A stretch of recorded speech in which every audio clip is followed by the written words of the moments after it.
Whoa, buddy. The Phoenix Suns have been swept out of the playoffs in the first round by the Minnesota Timberwolves, but your Arizona Cardinals drafted Marvin Harrison Jr. with the number 4 overall pick in the NFL draft this last week. Welcome back to the Heat Check Podcast Live. It is April 30th, 2024. I am, of course, your host, Chris Patrick, joined as always by Mr. Michael Benjamin and VSP Tallman. What's going on, boys? How we feeling? Chris, I'm feeling some type of way. All the feels. We're all over the spectrum today, man. We got some super highs from what the Arizona Cardinals did in the 2024 NFL draft. I'm so excited to get into that. And then obviously we got some lows with the Phoenix Suns, but gonna have plenty of time to air our grievances. Tallman, how you doing, brother? Oh, doing as good as anyone could right now. Yeah, it's crazy that right now on April 30th, we're most excited about our football team in Arizona. Concerned about the Suns, concerned about the Diamondbacks, but I'm also stoked to talk about what these Cardinals did, what Monty Ossenfort did. So it's some positive stuff. So let's get it. Life of a Valley sports fan. Got to take the good with the bad.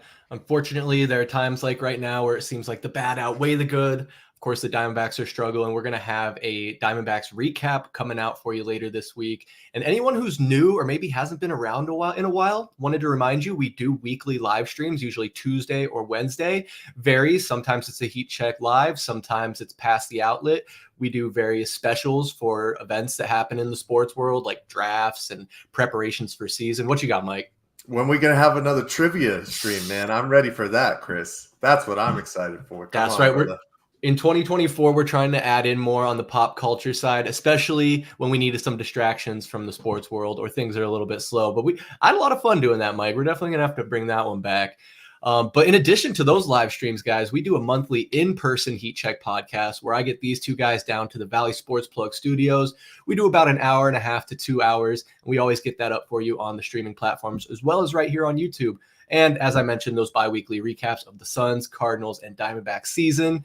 Right now, we're just in Diamondback season. So like I said, I got that one coming out for you guys. But everything is available right here on our YouTube channel. So make sure you subscribe, set those notifications so you can stay up to date with all the Valley Sports action. But fellas, why don't we go ahead and get right into it? I think we start with the bad and maybe finish on a higher note. So the Phoenix Suns, man, like I mentioned, swept out of the playoffs in a repeat of history. We were talking about this. It was all started with the 90-93 team where they went to the finals, got swept, and kind of the same progression. Second round exit, then first round exit. And here's kind of a broad overview of how that first round matchup was with the Timberwolves. For the most part, guys, like never really close. Game 4, they had a little bit more fight in them. Only lost by 6 there. But man, Anthony Edwards just absolutely ate. I mean, Mike, I want to get into the season more broadly and kind of reflect on it, but let's break down this series a little bit. Was it Anthony Edwards that killed us, or did we kill ourselves? Oh, let's be honest here, Chris. Anthony Edwards did it to us. I mean, an absolute coming out party for this kid. He had a stellar season, but remember when we were doing our final Suns recap, I kind of talked about how he was a little bit of a no-show throughout those 3 games during the season against the Suns. Just averaged about 14 points, but oh my God, it was an absolute coming out party. Like I said, 31 points per game, 8 rebounds, 6.3 assists, and 2 steals per game. He was held in check in game 2, only had 15 points on 3-12 shooting, but 33, 36, and 40 in a closeout game. He was on a double-double watch every night. Had 9 boards each in 3 games. I mean, just an absolute difference maker. And it was completely different from what we saw during the regular season. And man, it's just a tough one to watch when it comes down to your team. And I know I have a lot of thoughts, Chris. I have a lot of thoughts. We're going to touch a little bit more on this series too, but I got to pass it over to you before I go a little bit too crazy.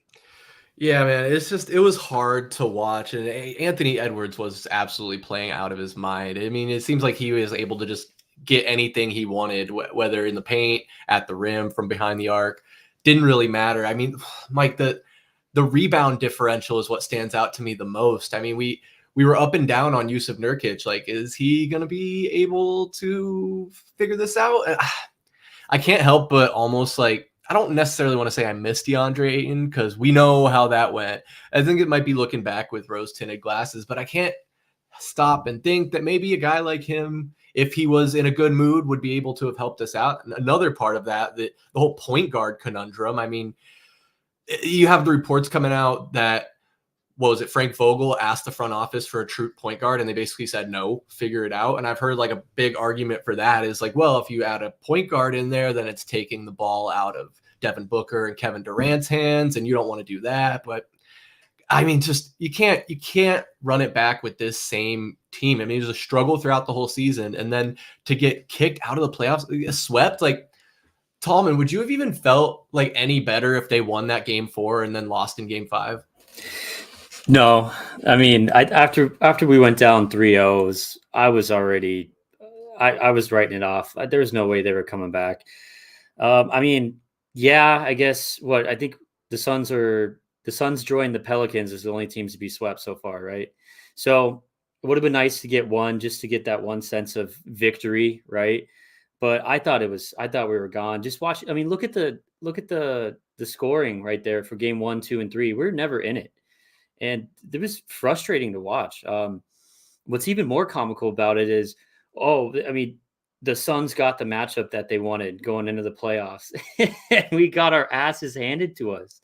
You know, it's like we thought this team matched up well with the Timberwolves. The Suns team did, but really we did not. So, I mean, the Timberwolves, the height advantage is crazy. I mean, you know, our biggest guy, Nurkic was going to be all over Gobert. And then you see Cat just going out, just kicking everyone's ass. So I don't know. I don't think getting one win, I think getting swept is exactly what we needed rather than having that one win, because now you saw the finger pointing, all the questions are out on the table. What is Ishbia going to do? Because that guy's got to be pissed right now. I mean, he throws that much money at this team. The expectations are through the roof.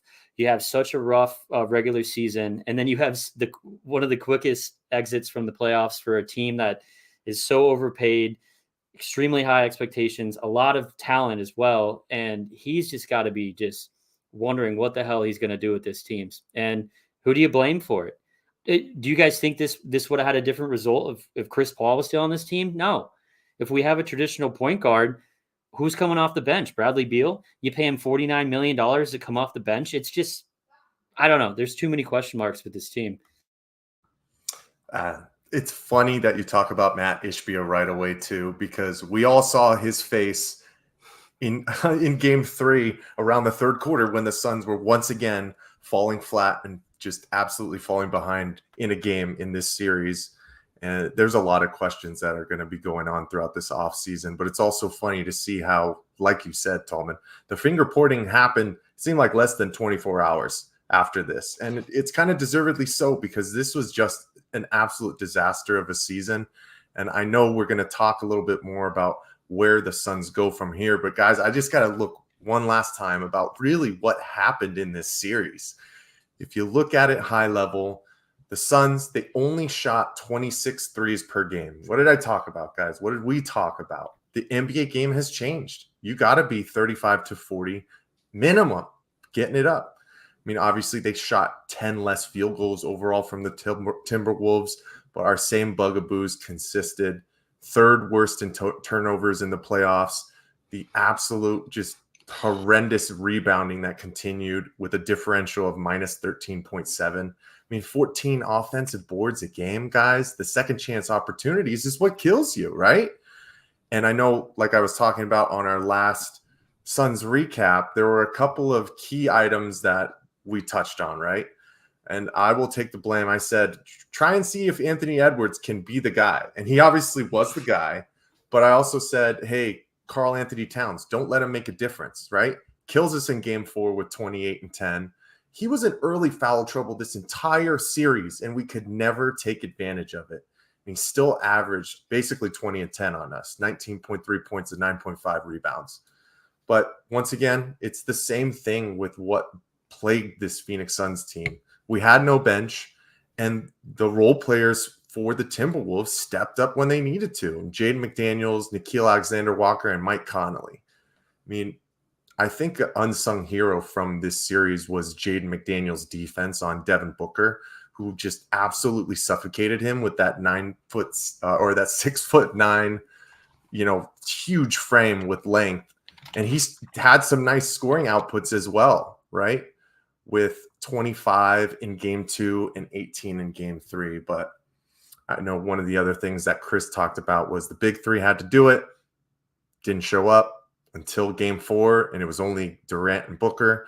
Bradley Beal probably had his worst career game, like his absolute worst game. 9 points, 4 of 13, 1 of 5 from deep, 6 fouls, 6 turnovers. A lot of it was just from frustration, which I get it, but he could never turn the corner, and he didn't make any kind of difference. Royce O'Neal, 0 points in 2 games. He doesn't even shoot a shot in game 2, especially after Grayson Allen goes down. Like, the revolving door of wild shit that happened throughout this series, fellas, is where we find ourselves now with asking these questions, obviously after a season of very high expectations, absolutely not even hitting the edge of where this team should have been, right? And now we're talking about firing coaches again. Now we're talking about trading big players. And it's deserved, because this bullshit was absolutely unacceptable from 3 potential Hall of Fame caliber players. For them to not figure it out and put it together, I don't care what you didn't have. I know I went on there for a little bit, but like I said, that's why I passed it off earlier, so I could get it out. And now I'll pass it to whoever wants it. It's all right, Mike. This is a safe space. We need to be able to get all this frustration off of our chest. But I mean, you really highlighted like the whole picture there. Like, I think it's funny talking about Brad Beal and his absolute shit performance in game 4. What did he say the day before that or the game before that? Oh, I'll be damned if I get swept. I'm not going to go out like that. And then he puts up an absolute turd of a game. It sucks, man. It sucks. Like, it's funny. I remember worrying throughout the season, like, I don't think these guys are going to be able to stay healthy. Like, injuries have always been our problem in the playoffs, going back to Chris Paul, Ayton, even Booker. It's the injuries thing I was really worried about. I never, ever thought we were going to be fully healthy and get swept out of a fucking playoff game. It's ridiculous. And what is even crazier, like it really does, when you look at the numbers and compound them, aggregate them, whatever you want to call it, like, aside from the rebounds, like the numbers were pretty close. Like, they obviously got a few more, like, what, it looks like 5 more assists than us per game, but the rebounds, those second chance opportunities, are what buried us in the end. Shooting wise, we were neck and neck with them field goal percentage wise. We just couldn't keep the ball and we couldn't get fucking rebounds. And now I'm swearing a lot. I'm getting heated, and I don't know, man. So we talked about this game. Obviously, I'm just going to put it out of my mind. I'm not even like embarrassed, guys. Like, it's not like when we lost to the Mavericks in game 7. Like, I honestly think that was more embarrassing. What do you think, Tallman? Is that crazy? Are we just that disenchanted with the Suns now? Oh, that game 7 loss was pretty bad. What was the score at halftime? It was unbelievable. I don't know. That was a very sour taste, that game 7 loss. But this is, I mean, just to get outplayed like they did in 4 straight games against somebody that, they were favored to beat. Oh, we went 3-0 against them in the regular season. I was just crazy. It's crazy to see that, we weren't even competitive. And, Mike is absolutely right. The supporting cast was just awful. I mean, I'm just looking at game 4.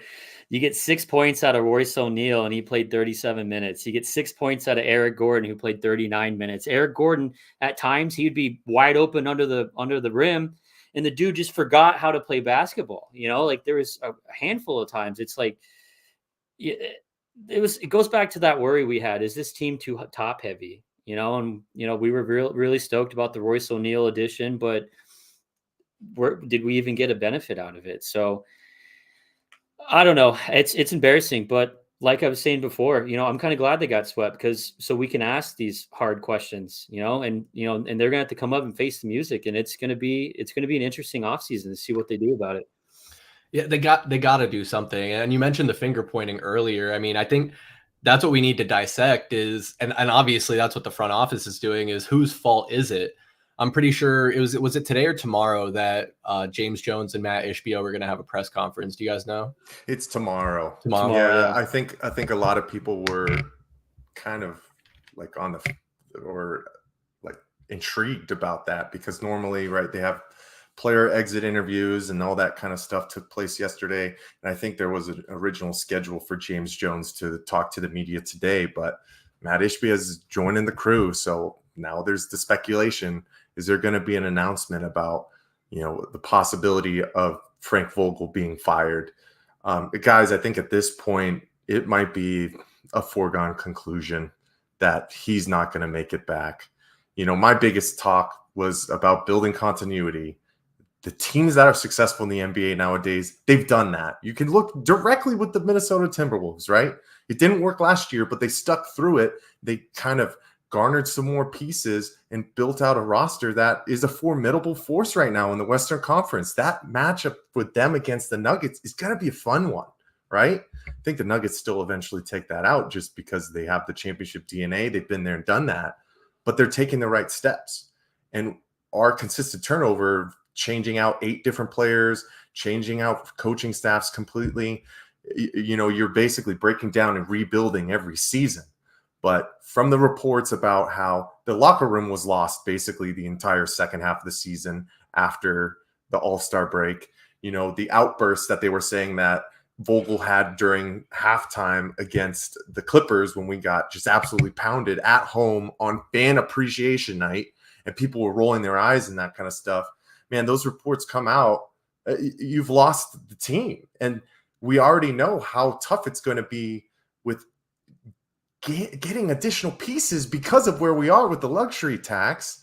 Like, you're almost going to need a fresh voice in there. So it's something that we probably going to see, because so much finger pointing happened so quickly after this series, to the point where it shows that there's no accountability within this team and this organization right now. So they're going to put a scapegoat out there and then try and, do some back end work and try and make this fix. The one thing I will say, it seems like Devin Booker is the one who is the only one taking accountability, basically talking about how everybody needs to be better. Kevin's got to be better. Brad's got to be better. Coach got to be better. We got to be ready to go. And we just weren't. Those are the things I love to see. So my last point too is the flack that Devin Booker was getting throughout this series, and people talking about how he might be a piece to be traded. Come on now, folks. I don't like that. If Devin Booker is the one that's traded off this team, we're going to be back in 2012 once again, nobody in the stadium, and it's going to be just an absolute shit show of a franchise once again. And we've turned the corner on that. We just can't go back. Yeah, Booker's got to be like the one unmovable piece in this whole equation. I mean, that's just crazy. I mean, I know he's going into his 10th year, or just had his 10th year, but he's a veteran now, but he's not a 36-year-old Kevin Durant. He's not a 33-year-old or whatever Bradley Beal. But Mike, I want to clarify this real quick. Are you saying that you think there's going to be a shakeup with like the front office, like either Jones or Vogel's going to go, or you think it's could be a player? But you think, or are you just saying like someone? No, I think if anything happens on Wednesday, I think it's Frank Vogel. I think he's fired. Obviously, I wouldn't do that if I'm in their boat. I think you got to let the playoffs play out and see, like, if the Clippers lose in the first round to Dallas, like, is Tyronn Lue kind of on the loose and looking for another option? It's too early, I think, to be making that change right now, and you got to let things breathe. But Chris, I think there's the way that this last offseason we talked about, there was going to be a lot of changes. It's coming again. It's coming again. Like you just said, this isn't something that worked. They're going to talk with those big three guys and sit down and say, okay, how can we really structure this out and make this thing work? And if guys are frustrated, they're going to have to move one of them. Like, they honestly should move one of them this offseason, because we need to start building this roster, and we're handcuffed right now. I mean, yeah, for my money, as far as that goes, bye-bye, Brad Beal. See you later. But when I'm talking about, I totally agree with you. I don't think it would be a smart move for them to get rid of Frank Vogel. I think just for nothing else, from an optics point of view, I mean, Ishbia buys the team at the end of the season. He buys it in the middle of the season. By the end of the season, fires Monty Williams, hires Frank Vogel. So if you come and fire him again, like, how does that look for getting another head coach to come in here, knowing that if he has one bad season, his job is on the line? And that might not be fair to Ishbia necessarily, because we're in a championship window, or at least that's how we see it. We got these three superstars, a couple of them are aging. But Frank Vogel, like, he did a lot of good. He did improve the defense when we probably should have had one of the worst defense in the league. We were a pretty sure top 15 defense, maybe top 10 defense most of the year. I just don't think you can get rid of him now. It's obviously, we don't know the conversations happening in the background. If, like you said, they sit down those three guys, whoever they is, it's like James Jones, Ishbia, the management, sit him down, and it's like, Frank, you're the problem, man. Your offensive style doesn't work. You know, we love your defense, but we didn't get it done offensively, and so see ya. But again, that's just a scapegoat, and I don't know if you necessarily have to get rid of Vogel or James Jones. I mean, James Jones has been here since 2018, and if you want to blame him, as I'm sure some people do, it's I don't see how you can, when two of the biggest moves that were made were basically at the behest of Matt Ishbia, coming in here saying we're trading Mikal for Kevin Durant, and then I think he was also very heavy-handed in the move for Chris Paul to get Bradley Beal. He wanted to build his super team. He said, I'm going to spend money, and maybe he was just a little bit too aggressive. I think, Tallman, do you think that's a conversation we need to be having? Is that maybe Ishbia punched on the gas a little too hard here and didn't really look at the big picture? Yeah, he absolutely did. I mean, he made quite the splash when he came to town, right? Within 2 days, he's trading for Kevin Durant, and he made it known that was his move. He did that, right? Because he wanted all the credit, which that's not a bad thing. But yeah, he was extremely aggressive, and James Jones is not to blame. Remember coming into the season, we were like, wow, look at how they filled out this roster. Granted, more than half those guys were gone halfway through the season, but yeah, there was a lot of aggressiveness. But, I was excited about it because he's coming out here opening up his pocketbook, man, and he was making some big changes. I mean, we were very excited about getting Durant and getting Beal, and having an owner that was ready to make changes and spend money and win now. He was a breath of fresh air compared to what we had prior. But it's easy to sit here now and criticize it based off the results that we got from the regular season and the playoff exit. Just easy to say that it did not work out. And I'm with you guys on, I don't think Frank Vogel getting fired is going to solve this issue, but you got to think about it. Mike said it perfectly. They are handcuffed roster wise. You think someone's going to take on that Brad Beal contract based off what he did on the court this year? Absolutely not. So if you got to sit here and have it boiled down to one person being the problem, it's going to be Vogel. It's easy. You're not going to blame Booker, Durant, or Beal, your top three guys that you're paying over $150 million a year. You're not, even though when you should. Charles Barkley was on local radio today, and he's been calling it for the last 2 months. He's on there saying, you can't blame the coach. You got to blame the players, because there's a certain point in time where the players got to take ownership and take leadership of this team, and that didn't happen. We had two months ago, Barkley's out there saying there's no leadership on this team. And Durant said it. He's not a leader. He said it. He's been very vocal about that. And, did Booker show up? Did he show up to be the team leader? But then you have all these people saying it was like the Suns just didn't want it. Like that's been out there a bunch. It's like the Timberwolves wanted it more than the Suns. And I believe them. I'm with them. I agree. It just looked like this team didn't want it as bad as the Timberwolves. And it's very obvious now. You get swept and you're out in the first round. Yeah, that's always a tough accusation to make, but like it's the perception of it, and I don't think it's unfair. I mean, when you go and get swept after all the hype, it I don't know if you guys said it or if I heard it earlier today, but like the whole league is clowning on the Phoenix Suns. They talk about how 3 of the guys on the roster have a higher salary than like 10 other NBA teams combined. It's 14. 14. Oh, even better. Yeah. Fantastic. So I mean, obviously, like Uncle Ben said, with great power comes great responsibility. The Suns had the power. They had all the pieces, the Avengers they were assembling, and then they fucked it up, man. They didn't look competitive. I mean, when you go down 2 games, that's when they really needed to cut. Like if game 3 was a little bit closer, if these games were a little bit closer, I might feel a little better and be like, we just came up short. But I don't want to play the what if. Well, I kind of want to play the what if game, Mike, because I'm thinking out loud here a little bit. I did see this earlier today as well.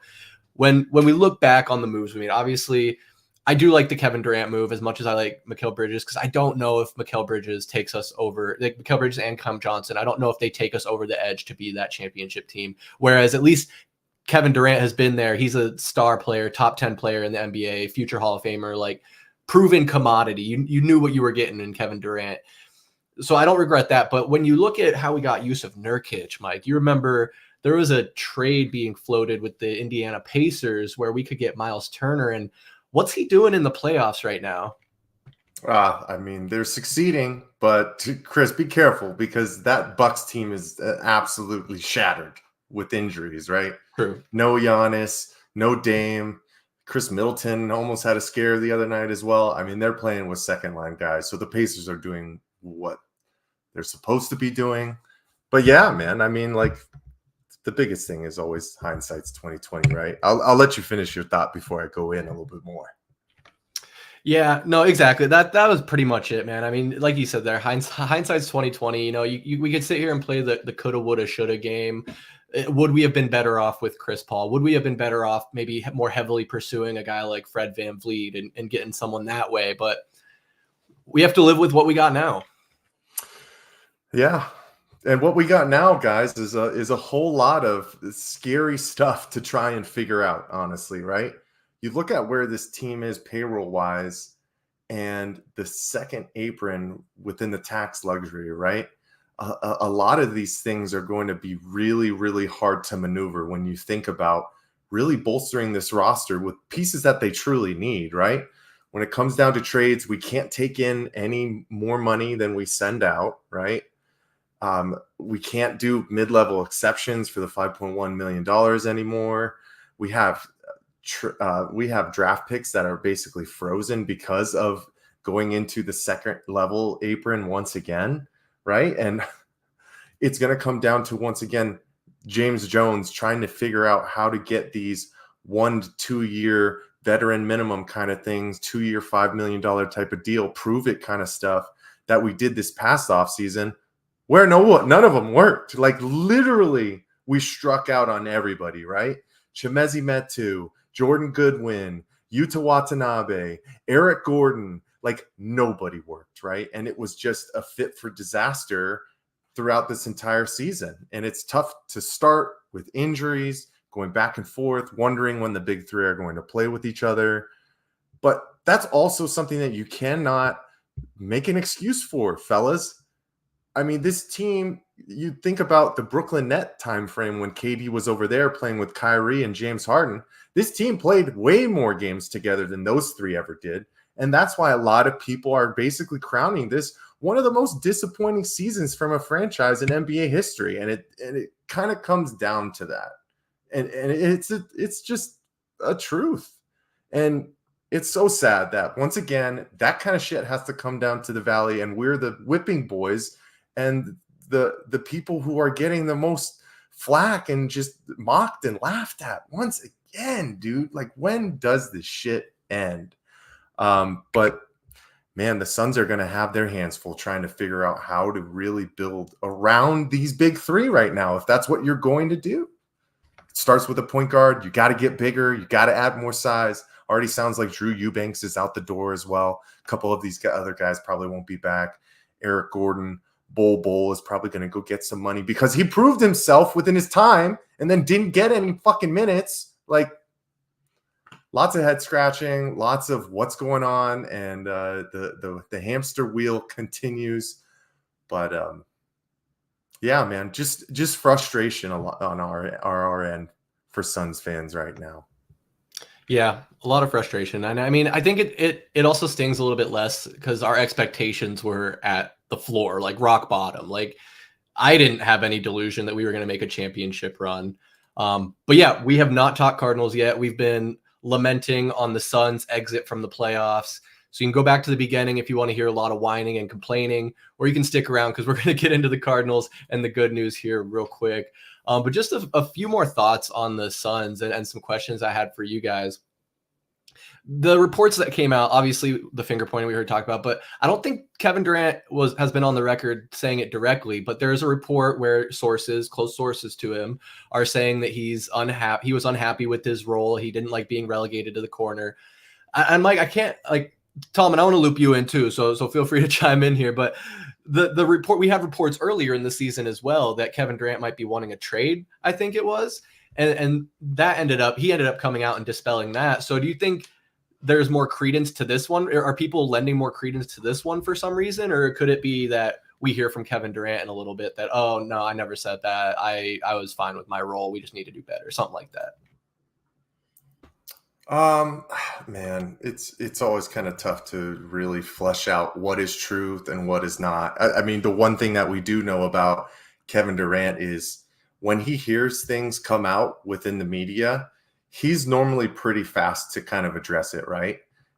To either rebuke it or, I don't know, sometimes he'll double down on X, but I feel like I haven't seen that in a while. Guys, I wouldn't be surprised. I mean, if you just think about what happened as an offensive standpoint with this Phoenix Suns team, a lot of it was early action, right? Getting down the court, running a couple of rub screens, normally just one, and then 4 guys fleshing out to the 3-point line. And especially in Kevin Durant's case, when he got his touches, it was throw him the ball, free throw line extended, and then everybody just get the fuck out of the way and watch him dribble around and pull up a mid-range jumper. Like, there was no true concepts from an offensive standpoint for this Phoenix Suns team this year. And it's eventually what ended up biting them in the ass, right? Because we wanted to go play one-on-one ISO ball, and then Jaden McDaniels absolutely suffocates Devin Booker through game 1 through 3. They're not getting him any kind of like low starts on the post, running him through double screens, and then giving him some actual space to then attack. They're just giving guys one-on-one matchups and saying, okay, well, you should be the better player, go and score, right? But it gets frustrating when you're not hitting at a very, very high clip like this team needed to do to be successful this year. And a lot of the downfalls is what we saw from that, because when the going got tough on the offensive end, there was nobody to help out, right? And I'm sure Kevin Durant was frustrated when he was saying, hey guys, like, I'm at free throw line extended trying to attack, and then I don't have any other movement, so I have to throw up these crazy shots. And he made a lot more than he didn't, obviously, because he's a generational guy. He's absolutely, probably one of the top 10 offensive players of all time in this league. But I would get frustrated at that too, because then you're basically putting everything on my back, asking me to carry the load while I got a bunch of freeloaders rolling around, just sitting on the 3-point line, not even giving us second chance opportunities, right? Long-winded answer, but that's all I saw this entire season from the offensive side for this Phoenix Suns team. Yeah, that's a great point. I mean, how many times on a Suns recap or past the outlet did we have to highlight that, where it's just, like you said, ISO ball all the time, no set plays, nothing that seemed to represent any sort of cohesive offense. And I think that's what was a cause for a lot of the turnovers, because it seemed like at times when they did try and run a play, they were just going through the motions and Devin Booker was handing it right to the other team. And I just think we can talk about Point Book. Like, Point Book's great experiment. It's fun. We had some moments, but it's not a permanent answer to the point answer to that. So I don't know where we go from here. I do want to mention this. Like, that was a diamond in the rough. We talk about all the offseason moves that didn't work out, but Grayson Allen was one that really did. And unfortunately, when we probably needed him most, he wasn't available due to injury. And so I mentioned we were fully healthy, but we really weren't, because we didn't have Grayson Allen. Now, would he have moved the needle? Probably not. I can be a realist there, but would have been nice. And again, we can play the what if, you never know game. But man, it's tough, Mike. It's tough. I think tomorrow is going to be very interesting to see what happens in that press conference, what the mood is, if they are positive. And I mean, I want to see them have a positive mind, be like, yeah, this sucks, but we're not giving up. We're going to reload and we'll be back. It's got to be that. If it's like doom and gloom and it's like, yeah, Vogel's fired, we're going to look at the roster in the offseason. Like, there's things you have to say. It's that classic interview talk. But going to be tuning in, guys. And best know that we'll keep you updated. Yeah, and I want Tallman to have a final thought on his absolutely tumultuous ride that he went along with us for the Phoenix Suns this year. But, my last thoughts, guys, on this season is it didn't work, right? The tinkering and the retooling, it didn't work. The Suns are going to have to get very, very creative, not only this offseason, but for the next couple of years, guys. So the offseason work has already started. I know these guys have to be down in the dumps and a little bit embarrassed. I mean, they should be, right? They should absolutely be embarrassed with how this season fleshed out and especially how it finished. So there's work to do. We retool, we reset, and we try and go again next year. And that's all. We say the same shit every season after every season, right, guys? But it's what it's like being a Valley fan. So I'm excited to see what growth comes from this Phoenix Suns team because, man, it's going to be interesting. It's going to be interesting to see how they really piece around this. But Tallman, let us know your last thoughts on the Suns, man. Yeah, what a season, guys. Think this is probably the highest expectations and most excited I've personally been for a team, and just to watch the roller coaster and just how it ended. And it's so easy to say, well, it can't get much worse next season, but I don't know. I don't know if that's the case. I mean, I feel for you guys having to do those game recaps. Oh man. Yeah, right. Yeah, no kidding. I don't know. I mean, it's painful. It's painful to watch, but we got to be optimistic, right? I have a solid feeling inside my body that Frank Vogel is going to get blamed for everything. I have a feeling we're going to see a new coach next season, and man, yeah, I'm with you, Mike. Let's sit back and watch how creative they could be with this roster because it's going to be really hard. So it's hard. It's hard to be positive about this team right now, and rightfully so. I got a real creative pitch for you guys. Hear me out. The Suns sign LeBron James to a veterans minimum contract. They agree to draft Bronny James. And then we also sign Chris Paul to a veteran minimum contract. Boom. There's your starting five right there. You got Chris Paul, Devin Booker, LeBron James, Kevin Durant, and Mike, let me pull this up because you want to know who our center is going to be? Our center is going to be Zach Edey, who we'll take with the 22nd overall pick. That's a championship team. Wait, how are we going to get Bronny then? Don't you think we would have to take him at 22? So I don't think he's in the draft this year, is he? I think he's in the transfer portal, right? He's in both. I thought he's declared. Yeah, but he's keeping his eligibility. Which is smart. Yeah. But hey. Okay, well, does Tankathon even have him getting drafted here? Let's see. James. He's got to go somewhere. Nope. Yeah. No? And he should not be. He should not be projected. Look at that. Wait, go back down, Chris. Look at that. I love it. Go all the way down. Keep going down. Look at that. Forfeited? That's forfeited. Dude, just love it. Gotta love it. What was that from the tampering shit that happened? I think so, with Drew Eubanks, yeah. With Drew. Oh, perfect. That was worth it. Fuck, man. So we talked about Zach Edey on our last Pass the Outlet. All right, he might help with the rebound department, but oh my God, we don't need Taco Fall 2.0 on our team. I don't know if that would really benefit us. But hey, maybe that is the draw to get LeBron. Be like, hey, Bron, come sign a 2-year veteran minimum deal with that 22nd pick. We'll draft Bronny. Fuck it. Go way too early, and he'll get a little bag because, Bron, you're already a millionaire. You're not a millionaire. Bron, you're already a billionaire. You got all these ventures. What do you need an NBA paycheck for, man? Just come over, play for 2.5. You're going to be 40 years old. It'll be great. It'll be great.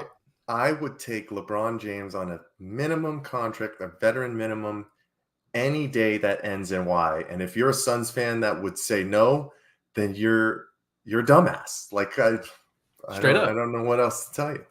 I mean, the guy's still dominant at almost 40 years old. Or is he 40? Is he 40 yet?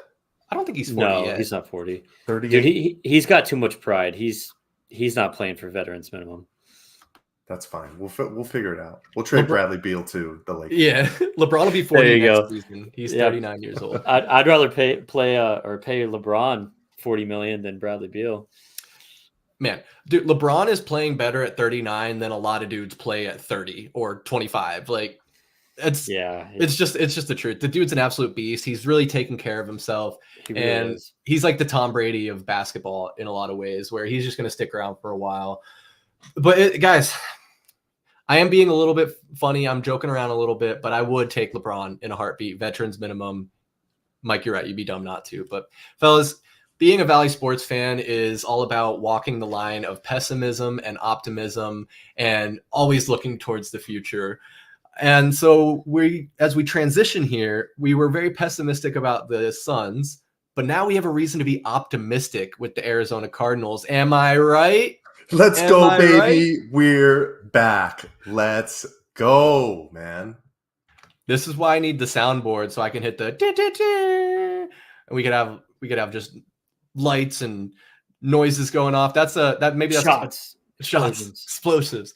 That would be on the soundboard. See? Perfect. Maybe we'll get this set. That's a 2025 goals. We're going to need you guys to like and subscribe and keep tuning in so we can start getting some money, because we'll reinvest that right back into this business. And we'll get this off the ground even more. But guys, I'm going to sit back here a little bit. Tallman's wearing the Cardinals shirt, got the Cardinals hat. How you feeling about Marvin Harrison Jr., baby? Oh, we actually did it. It's, man. What's crazy about this draft, first of all, is that the Falcons drafted a quarterback, number 8. But you literally could have gone like 4 weeks ago and looked at the mock draft, and like the top 15 picks almost went chalk. It was crazy. But of course, a week prior to the draft, people need something to talk about. So there's all that talk. Cardinals are going to move back, trade out a number 4. And boy, they did not do that. They drafted Marvin Harrison Jr., which I just about almost shed a tear of happiness when I got the notification. And it was really hard not to celebrate during my very professional work meeting. But no, this is great. The Cardinals, we had so much draft capital, and, they actually drafted a player instead of moving out. And I couldn't be more happy with this pick. Harrison Jr., everyone's got nothing but great things to say about him. And, he's already getting compared to Larry Fitzgerald, which I was like, okay, pump the brakes, man. This kid, he's already the son of a Hall of Famer. Don't compare him to Larry Legend just now. Let's take a little bit of the pressure off. But I have no worries about him at all. I basically, if we just took Marvin Harrison, it's already a good draft in my mind. I don't care what happens with the other picks. But what's great about what happened is, which we're going to talk about, of course, with the other million picks we had in this draft, this could turn out being an all-time great draft for the Arizona Cardinals. And it just gives you nothing but hope and excitement for this upcoming season. Without a doubt, man. I mean, what we talked about on our draft preview stream is how we really wanted them to take Marvin Harrison Jr. And I think we were echoing the sentiments of every single Cardinals fan in the Valley and really across the country and the world. I know there's a ton of fans overseas. There's a huge, I think, German following for the Cardinals, Mexico City. The Cardinals, out of all the Arizona sports teams, probably have the widest reach somehow. But yeah, man, this is exactly what we wanted. I know we floated out a lot of crazy scenarios that were never going to happen, but it's fun. It's fun to think about. Mike, I think everyone was more excited than Marvin Harrison Sr. He couldn't look any more unenthusiastic at the draft watching his son get picked. Oh, poor guy. I think he was probably worried about what the conversation has been around this organization over the past couple of years with the last regime in Steve Keim and Cliff Kingsbury. But guys, we have turned a new leaf, right? Man, what an absolute impressive showing by this front office with Monty Ossenfort. It was funny how I was listening back to one of our last pods, I think, where I talked about it'd be crazy if they took all 12 picks, right? And actually stuck and picked with all of them. They took all of them. Like they're looking at giving these young guys some opportunities to make differences. And I got stuff for all of them, so we're going to go through them. But man, they didn't get cute, fellas. That was the biggest thing. They didn't get cute. Their asking price was ridiculous, which deservedly so when you see a generational type of talent sitting there at number 4. And they said, okay, if you're willing to give up all this other stuff, then maybe we can talk. But I think it was always Marvin. It was the biggest need on this team, right? We needed a true wide receiver 1. We just have not had it since DeAndre Hopkins left. And he's going to make an immediate impact, right? He's an elite size target, 6'4". He has incredible hands. He can run that go route. His jump ball abilities are off the charts. I don't know, Tallman. Why don't we compare him to Larry Fitzgerald already? Because I'm just getting goosebumps thinking about what him and Kyler Murray are going to be able to do right away, because he's going to have the keys to the kingdom. Yeah, I mean, it's crazy how somebody that hasn't even suited up in the red uniform yet and gone and played on the field yet, I feel like he already just becomes a fan favorite immediately.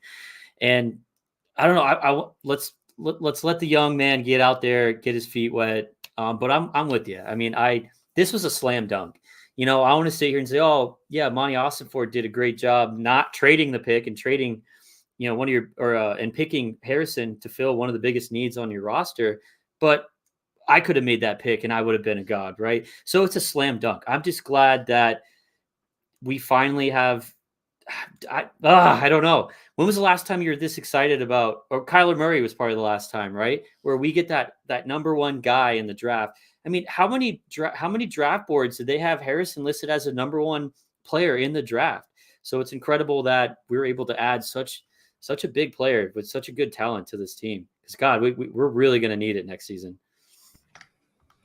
Oh man, it's crazy. Like I think about what if the Cardinals did have the number 1 pick somehow? We don't have a need for a quarterback, so they're probably going to trade down anyway. So we got the guy we always wanted to get, no matter where we landed. I mean, I think if I'm not mistaken, even going back to last offseason and like our preseason streams, we were talking about this is the tank year for Marvin Harrison Jr. And we were talking about like we could have 1 and 2 with that Houston Texans pick. Now, we all know what Houston was able to pull off, but very impressed. That is pretty. I didn't know that about Darius Robinson, that he was a team captain, 8.5 sacks, 14 tackles. That is crazy. That's going to be a huge help. So to be able to get a massive piece on each side of the ball in the first round is honestly fantastic. And I'm a little distracted, guys. I don't know if you're seeing what I'm seeing, but is that a real Cardinal in the top right of that graphic? Oh yeah, that's got to be. That's a little spooky. Yeah, that looks scary. Don't show our new tight end that. I was going to say, don't show Tip that one. But hey, I mean, Chris, let's talk about him. Darius Robinson. We got him from that trade last year. Obviously, we were a little bit sad about where the pick ended up dropping, which was 27, which was crazy. But man, it's a guy that was once again another absolute need, right? He has versatility on the defensive line. We only had 33 sacks in 2023, right? It was the fewest since 2010, which is absolutely ridiculous. But he can play inside and out.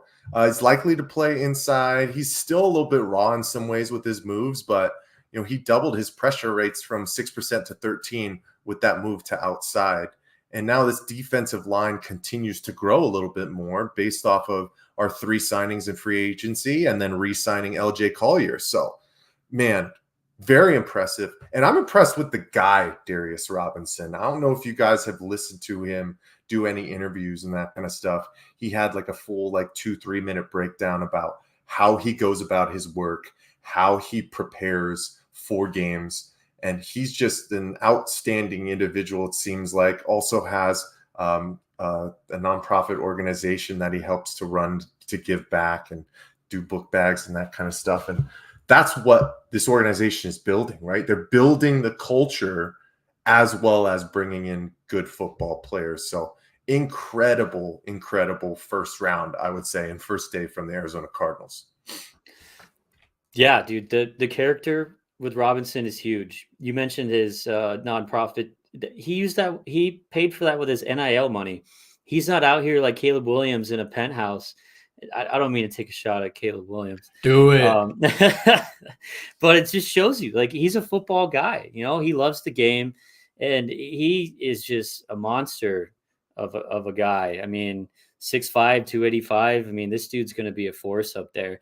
Yeah, he didn't have the most, crazy college career stat wise, but I mean, he's got all the tools he needs to be successful at the next level. I mean, for a draft to not have the first defensive player doesn't go until the 15th pick. And I was sitting there watching it. I was like, man, I thought there was a possibility that the Cardinals could have moved up, right? Because we had so much draft capital. You had all those picks in the 3rd round, and you're still sitting there, and you got edge rushers, Dallas Turner, Jared Verse, still sitting there, at the 17th, 18th, 19th pick. And, I was thinking, hey, we might see a move up here to get one of those top edge guys. But, this is another credit to Austin for it, man. He let the draft come to him. And obviously they had Robinson pretty high on their list, and it worked out. So I'm stoked on this pick because, I mean, what we wanted from the 1st round was we needed to leave with Marvin Harrison and a starting edge rusher, defensive line guy, or a starting cornerback. And we got that. We got 2 impact players with our 2 first picks in the draft. So it was an absolute success. Yeah, it's crazy. Like Mike was saying, how we did end up drafting all these guys, and especially more so with these top 2 guys in Harrison Jr. and Robinson. Mike, obviously we know Marvin Harrison Jr. is going to be able to plug in and get right to work, but do you expect Robinson to make an impact for the Cardinals this season? I think so, and I think he's going to have every absolute ability given to him, right? I mean, like I said, once again, 33 sacks last year, guys. Like, absolutely just the worst offensive pressures.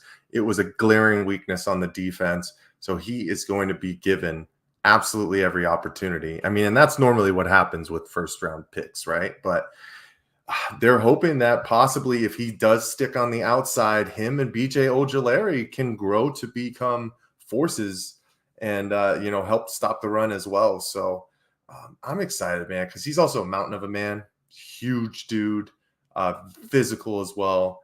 I think we got a good one, man. I think we got a good one. I'm going to be curious to see all the story. Like every season, there's storylines in the NFL and within the various teams. Last year we had Kyler returning from injury, the implications of him kind of being on a prove it year. I don't want to distract from the draft talk. I know we got to talk about the 3rd round and beyond, but I'd want to quickly derail just while I'm thinking of like this team and the storylines. Did you guys see that the Cardinals declined to pick up the 5th-year option for Zaven Collins?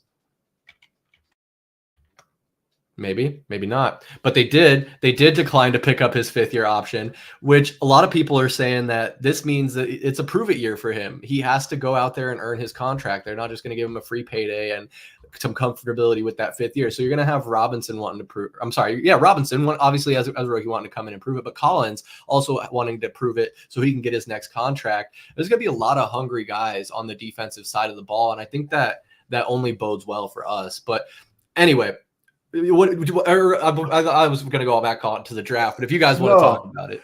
No, sorry. I thought Tallman was going to jump in on that one because I know he loves himself some Zaven Collins, but I'm not surprised, guys. I mean, like the old regime things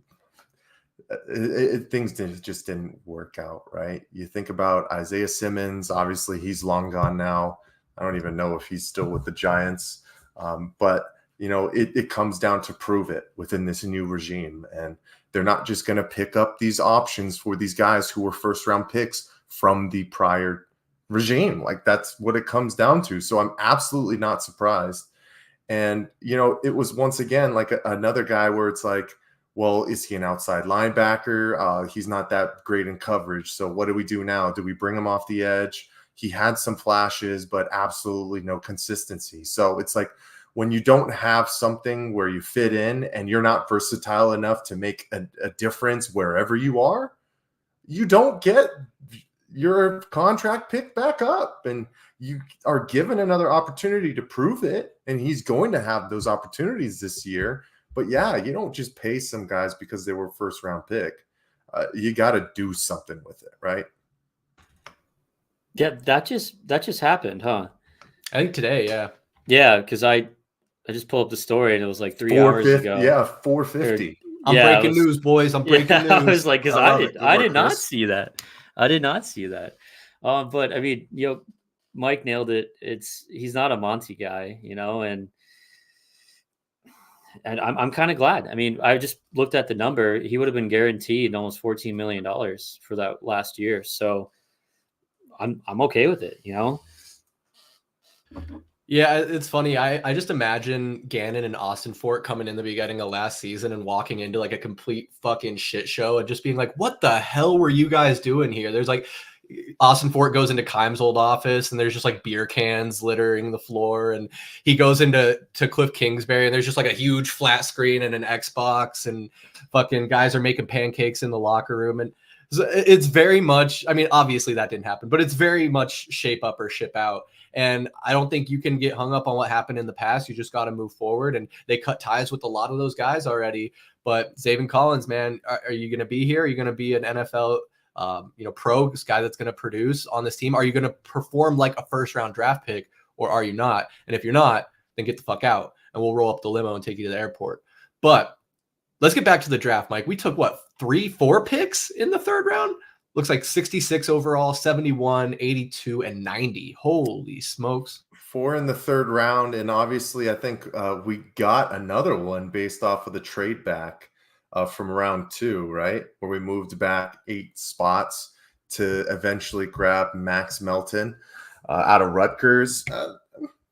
A surprise. I think it was a surprise, especially with Cooper DeJean and my guy, who I really wanted to see, Kool-Aid McKinstry, still on the board. But Tallman, I got to ask you, were you kind of upset that the Cardinals didn't take one of those 2 guys?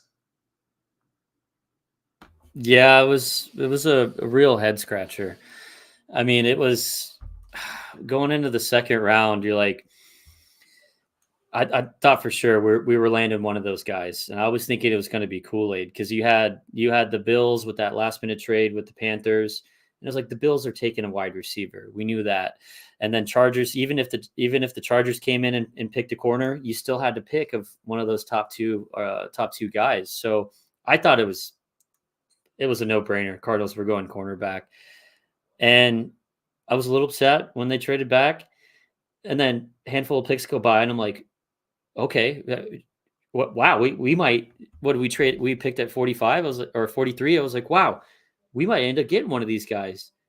And four picks before our pick, there's just this run on cornerbacks. So panic set in.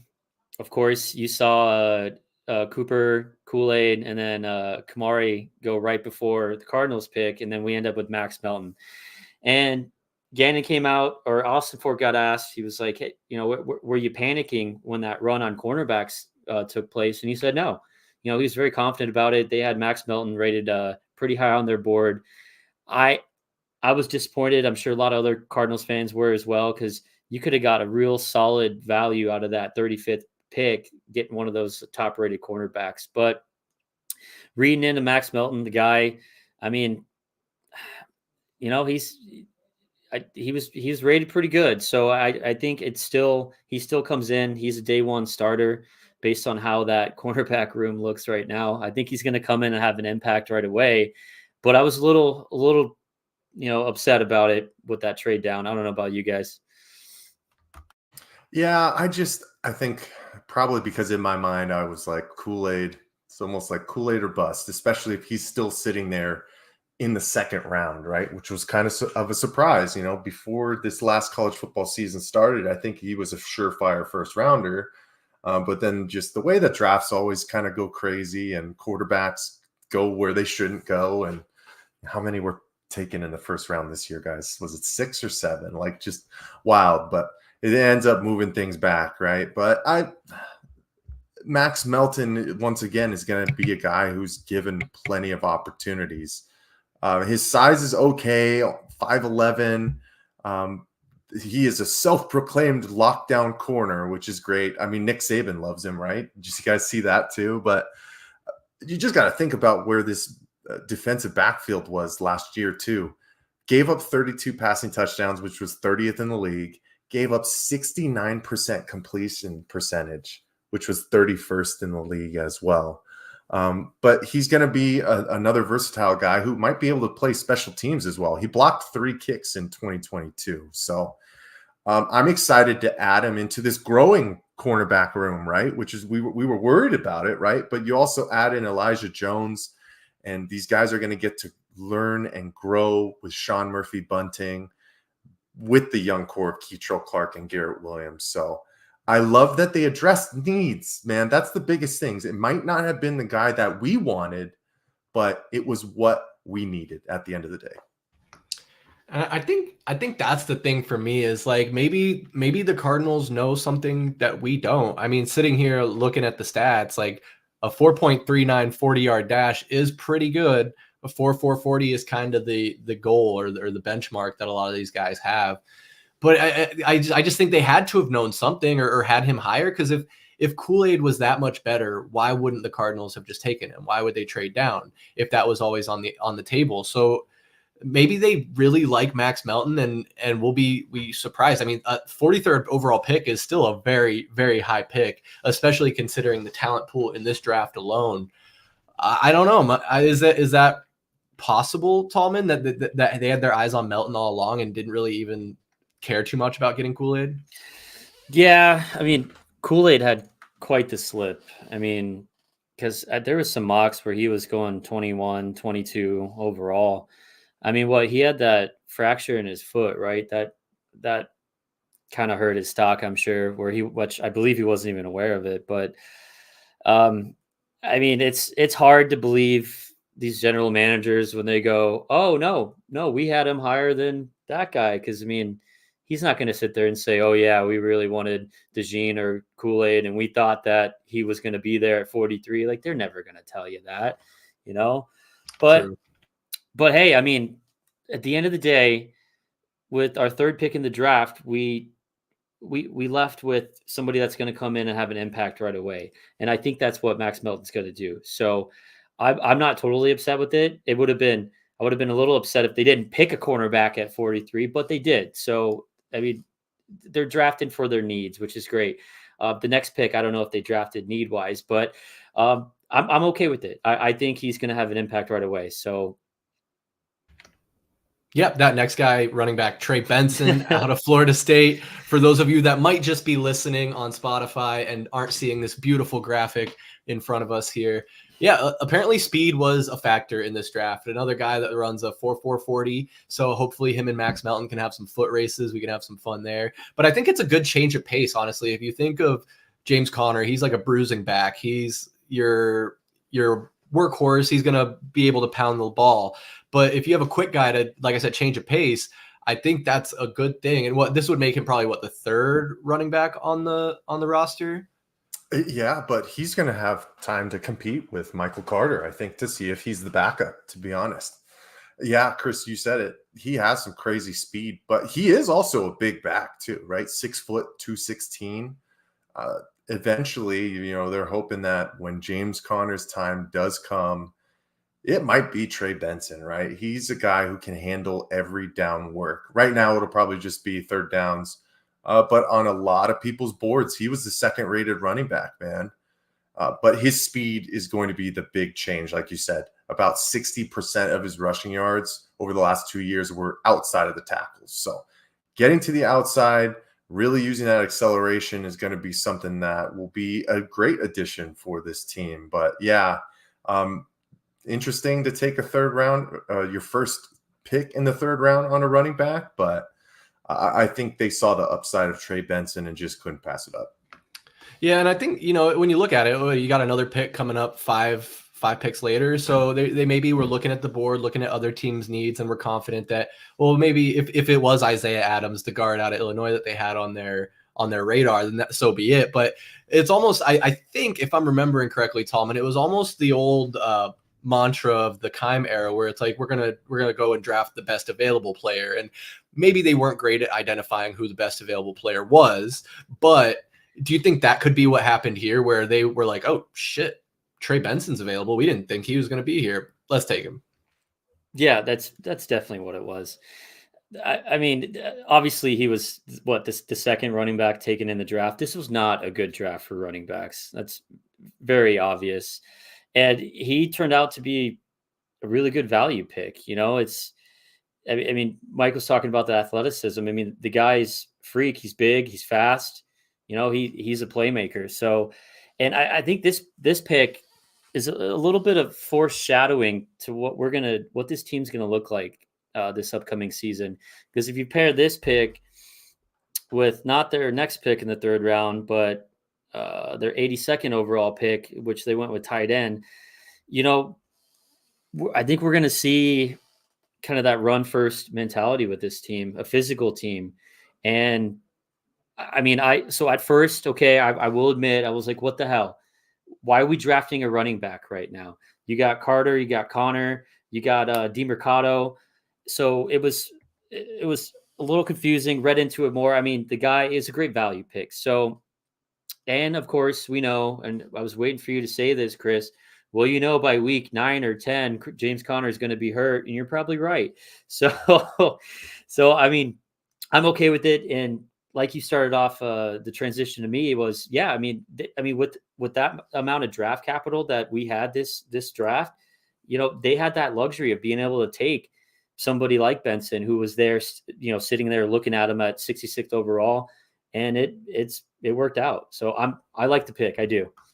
Tallman, you're way too late. It's not week 9 or 10. It's week 6 at minimum. James Conner gets hurt, brother. Come on now. Hey, being generous. They can't just be all doom and gloom in Arizona sports. We got to be a little positive. Just a little positive. Yeah, no, Tallman, there's plenty of time for me to critique James Conner and his availability. I mean, the fact of the matter is all NFL players get injured, and you're just a ticking time bomb out there. It just takes one goofy tackle or odd foot plant for you to be out for the whole season. And so it's much harder for me, as much as I know I've mentioned fragile players in the NFL and James Conner being one of them, but at the end of the day, I really don't fault football players like I do NBA players. And I say fault, I mean, you can't really fault a guy for an injury. It's like, how dare you get injured? I mean, but at the same time, I do think there's a level of softness to the NBA, but that's a whole nother conversation. We're talking about this draft. I mean, we're kind of getting ahead of ourselves there, but let's just look at it real quick. With the 71st pick, 5 picks later after Benson, we got the guard Isaiah Adams out of Illinois. With the 82nd pick in the third round, we got tight end Tip Riemann, might be mispronouncing that, out of Illinois. And then last pick in the third round for the Cardinals, pick number 90, was cornerback Elijah Jones out of Boston College. So, Mike, we saw 3 offensive players go in a row before we go back and get another corner to go with Max Melton. So two corners so far in the draft, and 4 offensive players. So fair balance. Yeah, and I love being able to grab Elijah Jones towards the end of the third round right there. I mean, I think the biggest thing with him is his size, right? 6'2", 184. He led the ACC in interceptions as well, and it sounded like that he really jumped off the page in his meetings with Gannon and Austin Fort. But he's going to have to fight to get on the field. But you just look at his, what he does, and he held opposing QBs to 29% completion percentage as well. I think I was also seeing he held QBs to like the lowest QBR in college football or something at like 3.0, which is absolutely just crazy. But love mixing in size with speed, right? And he also is a little bit of a speedster too with that 4.44. But growing these rooms is what this team needs to do, man. Like we talked about, like Isaiah Adams is just a depth pick. Like there could be times that he plays, he can be a swing guard. He spent some time at tackle, but his natural position is guard. Just continuing to add depth, right? We know that Trey McBride is our bread and butter tight end who's going to catch a lot of passes for us.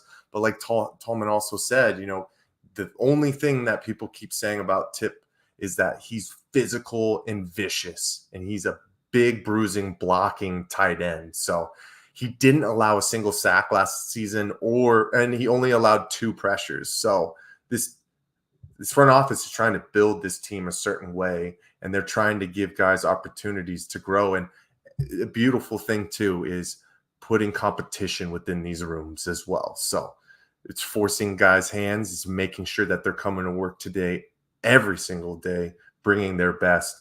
And that's what this organization needs, man, to move into the right direction. So solid second day, man. Solid second day, I would say. Oh man, I'll fucking take it. And it seems like a really smart move bringing in Tip to pair up with Trey McBride. It's like that was one of the things we struggled with Zach Ertz, is that he wasn't a blocking tight end. He was a very vertical downfield type of playmaker.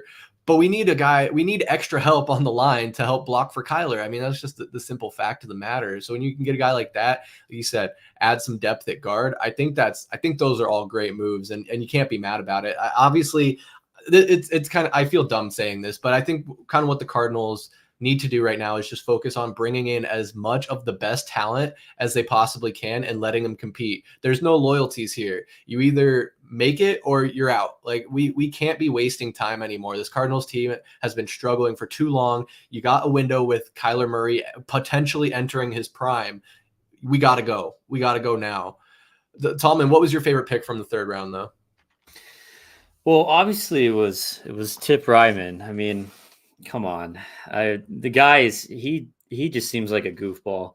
But he seems like, again, another football guy. You know, somebody that loves the game, who's going to put the work in, and also, you know, he's violent, right? That's that Gannon word that he always loves to use. You know, he's a violent player. He's a physical player.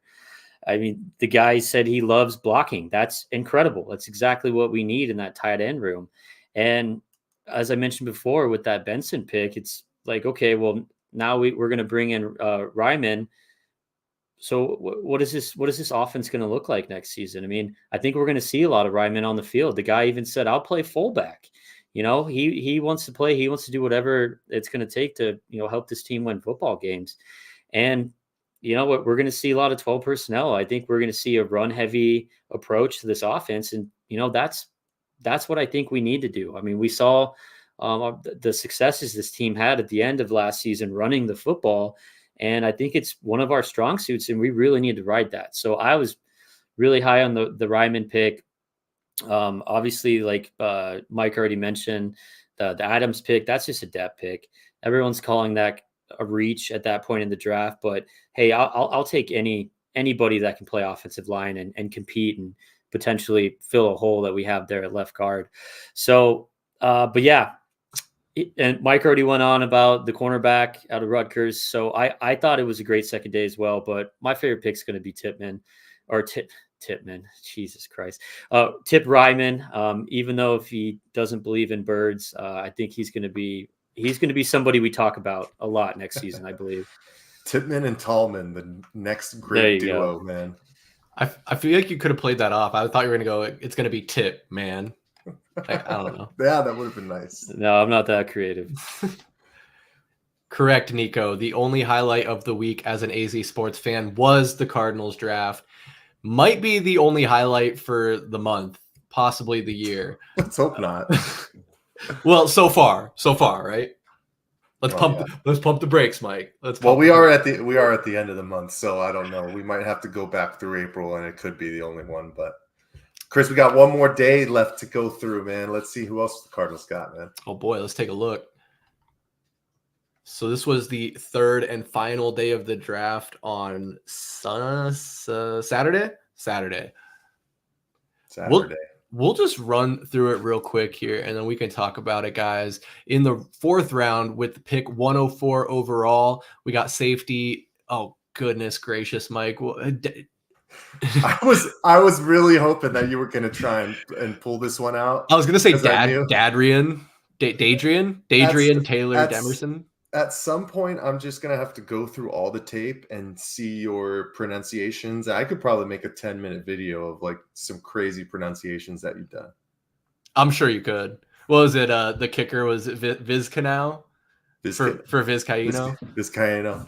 But I think I might be wrong too, but I think it's Dadrian Taylor Demerson. Gotcha. Okay, so safety, Dadrian Taylor Demerson out of Texas Tech. Then we go to the 138th overall pick to the fifth round, and we got linebacker Xavier Thomas out of Clemson. Also in the fifth round, overall pick 162, we got tackle Christian Jones out of Texas. Another name I'm going to have fun pronouncing here. In the 6th round at 191, we got wide receiver Taiwan Palmer out of UAB, which Mike informed us is the University of Alabama at Birmingham. So remember that for the next trivia stream.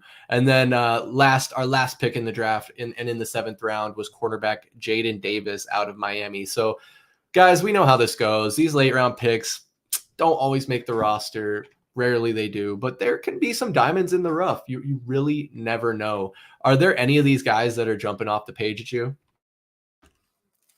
Oh gosh. Not me personally. I think the linebacker pick was good. Another depth. Get another guy on the offensive line. I mean, the Christian Jones guy, he's got some good stuff. But I was mostly disappointed that we waited so long to pick another wide receiver. And I'll tell you why as we wrap up. I'm just not satisfied with that wide receiver room right now, how it's sits. But Michael Wilson is going to have an absolute breakout sophomore season, Tallman. Come on. You got to believe it. Okay. I'll believe it when I see it, Michael. I will. But no, I mean, as Chris mentioned, I mean, we had 12 picks. If all 12 of those picks are on the roster, that's 1/4 of our roster. So the reality is some of these guys are going to fizzle out, but I don't know. I mean, I didn't have much jump out at me other than just, take a flyer, maybe get a depth piece out of it. But what are you guys feeling? Yeah, I'm also kind of at the same camp with the wide receiver position. Man, it's a crapshoot when you get down to round 5+ trying to think that you're going to get a difference maker at that position. I do like Palmer's size a little bit. Sounds like he has some decent after the catch abilities, but he's going to continue to have to polish his game.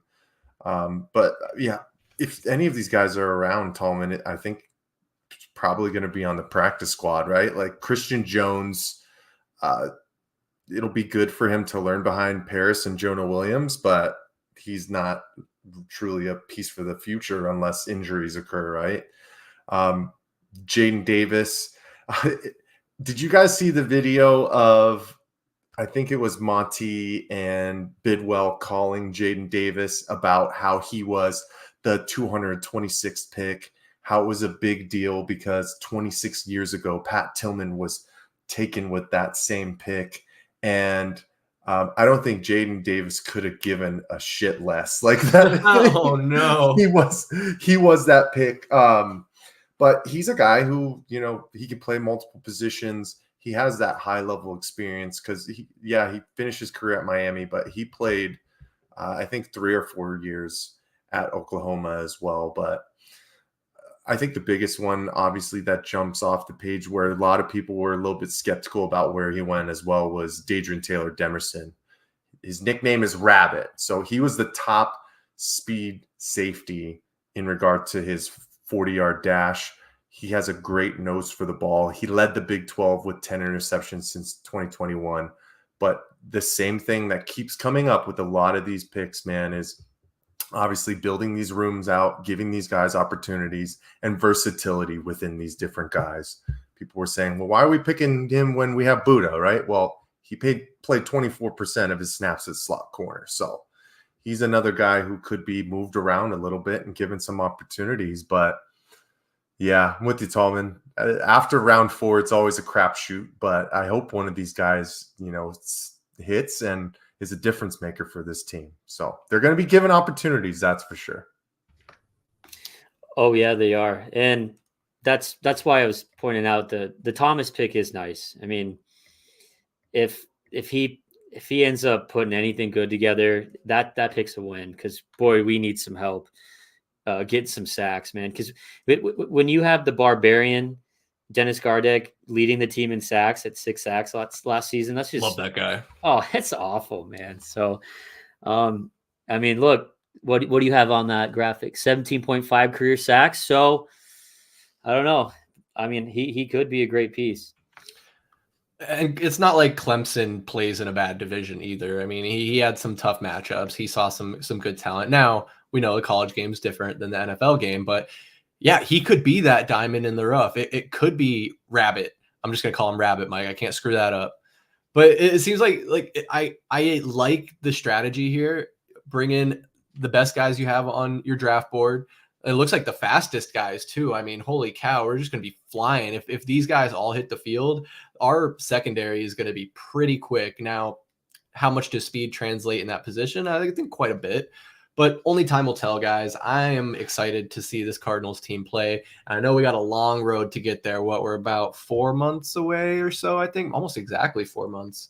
I think schedules are going to be coming out in the next couple weeks, so we'll know when we're playing everyone. We already know who we're playing, but the off season's in full swing. The NBA season's over. We don't even have to. We never talked about hockey, but we definitely don't have to talk about hockey now. And yeah, so gonna be maybe a good time while it's just the Cardinals off season lull and the Diamondbacks getting into the summer. Maybe we dust off the old trivia stream a little bit sooner rather than later. But Mike, did you have anything else on the draft you wanted to mention? No, I think it was a success, and I think the mock draft grades are showing that. I mean, man, what an absolutely stellar start for this new regime. Very, very excited to see what happens, when OTAs start and rookie mini camps and who's out there starting to make a name for themselves. Who's going to continue to get opportunities and be starters for this team? Because I think we're going to have a lot of young guys that are going to make a difference. But man, it's a far cry from where we were to where we are now, and I know we still have a lot of work to do. But very excited to see where it's going. Tallman, what draft grade are you giving the Cardinals? Well, I'm going with Kuiper's grade. It's an A. I think Austin Fort hit it out of the park, and thank God Steve Keim's not here to fuck it up some way. So I think he's having a great start to his career with the Cardinals. But I mean, you got to remember we need some more production out of those guys last year.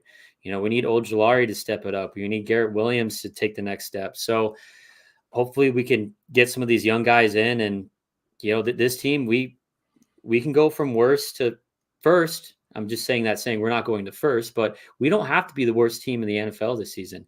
All it takes is that one good draft, and you need to hit on 3 or 4 of those guys, and it can turn around this season.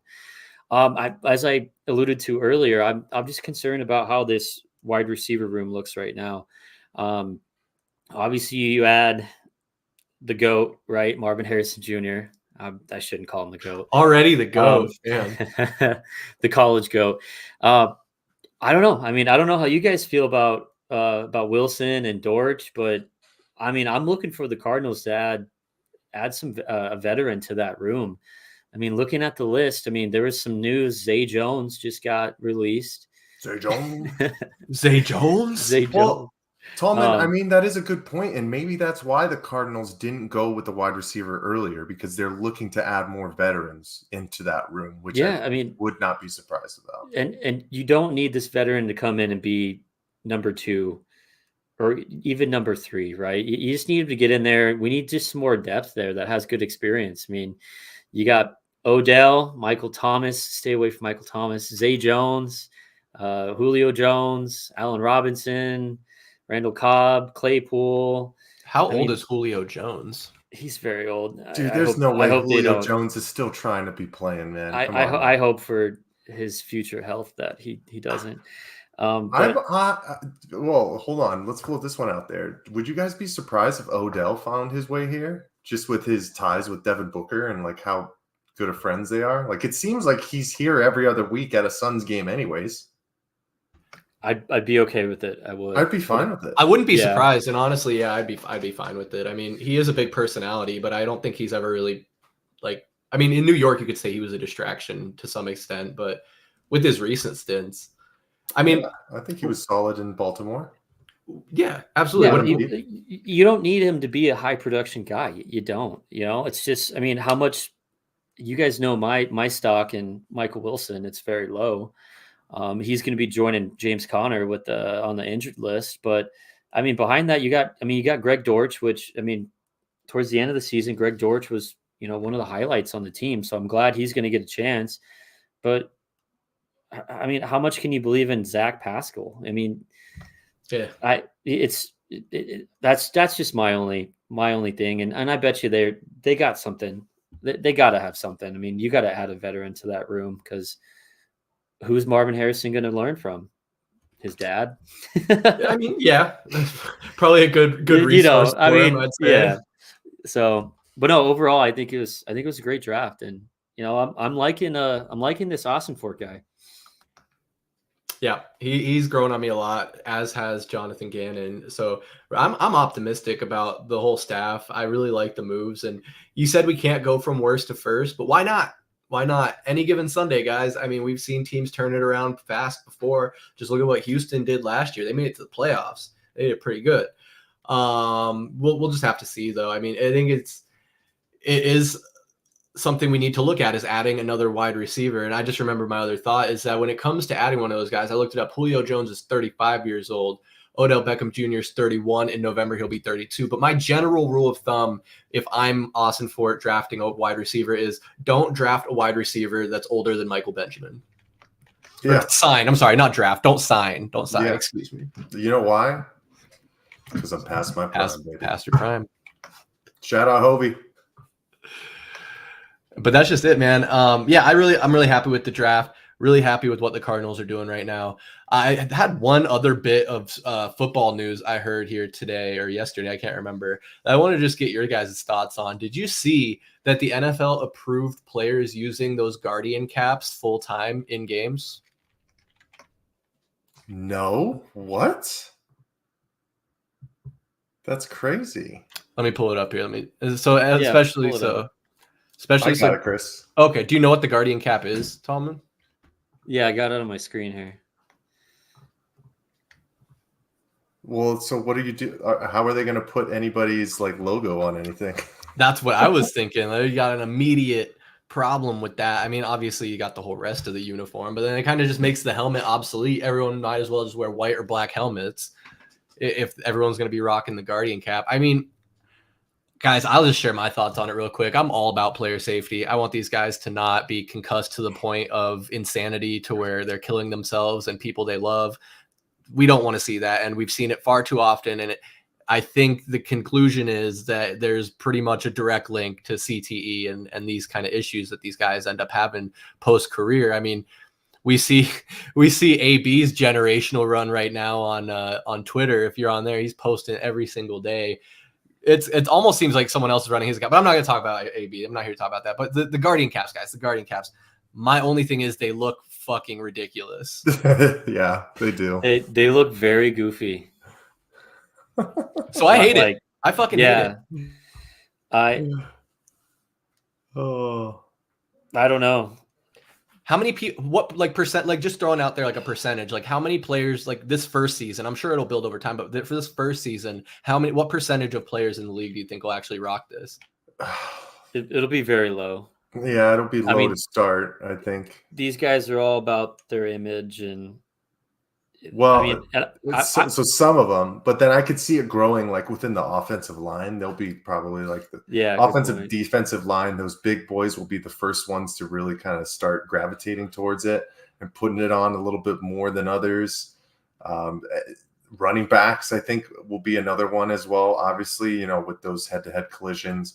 Then linebackers, I think it would be very surprising to ever see cornerbacks or wide receivers wearing them, to be honest with you. But those high-profile positions that are taking the brunt force the most, it'll slowly trickle in. But I don't think it'll ever be like you watching full 22 and 20 out of the 22 guys are wearing it, unless it becomes a mandate, which I don't know. If it's successful, could be one day.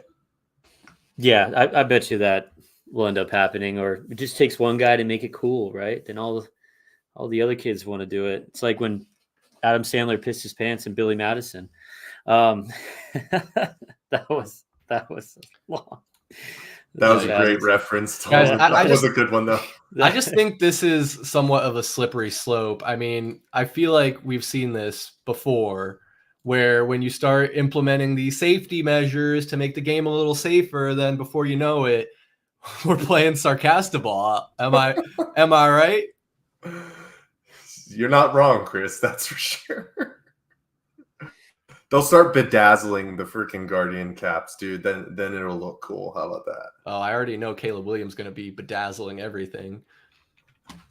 But the Guardian cap, the last thing I'll say, obviously I'm against it from just a visual perspective, but if the players want it, I think it does make sense for a lot of positions, like on the line and running backs. So like charging in there with their head down. The guys that are bumping heads often, probably maybe linebackers, but I just wonder how much weight does that add? Is it like noticeable on these guys? I mean, the helmets technology is pretty good, but they're not exactly like super light either. I don't know. These guys are used to playing with something on their head since they were kids, though. So I just, if it doesn't add that much, if you don't notice it from like the player perspective, it weighs about 7 ounces. Oh, so that's, I'm not good at drug dealer math. How much? Oh, geez. That's just under half a pound. So it's not a lot. No, that seems pretty reasonable, to be honest. Probably isn't very noticeable. I don't know. I'll be interesting to see how many people adopt it, what the feedback is. I mean, obviously, so far, and them using it in training camp and practice and stuff like that, you see guys wearing it. I don't know if it's mandatory in practice, but obviously, I'm sure they did get enough positive feedback to where they're moving forward with this and not directly mandating it right away, being like, hey, it's an option, seeing how many players willingly adopt it. And then I bet over time, kind of like you're saying, Mike, if there is a lot of buy-in to it, they're going to say, yeah, let's go ahead and just protect these guys. We know what's best for them. Wear the damn cap. But also argument is that I've heard when we look at rugby, I don't think there's as many crazy, I could be totally wrong about this, but I don't think there's the extent of injuries in rugby players as there are with football players. Now, I know it's a different kind of tackling, but still very physical contact sport. But the argument is when these guys don't have pads on, they don't feel quite as invincible, where the more padding you put on these guys, the harder and faster they can go, to where will it counterbalance to where like eventually they're getting concussed through the Guardian caps because these guys are flying even more fearlessly and recklessly? Could it go that direction? I don't know. I'm just asking questions. But guys, this was a lot of fun. I don't have much else on football. Do you guys have any thoughts on the Cardinals or the Suns or the Diamondbacks? We got time where we can get out of here. Up to you guys. No, I think it's time, dude. I've already been through the different highs and lows of today. I don't want to go back to another low with the Diamondbacks right now. But 1, 2, 3 Cancun on 3. You know, let's do the cheer together. Chris, our last Pass the Outlet, I think one of the last quotes I said when we were done talking about the Phoenix Suns is, I'm kind of happy that this season is over. I'm just tired. Like, I need a breather and I need a break. So I'm really happy that shit is done with, so we can just get to the offseason, start focusing on some other sports like the Arizona Cardinals, man. Awesome draft. Awesome vibes. Just excited to keep rolling with the Valley through the highs and lows. You guys know it. It will always be that way. But I'm happy and I'm proud to do it with you too. So appreciate it. Hey, we ride with our teams. We die with our teams. We got you, Mike. Tallman, sorry to take the floor from you. No, but man, what are your thoughts? No. Yeah, Mike, it sounds like you need to go to Cancun too. Yeah. Maybe you'll see Jace Peterson there. You never know.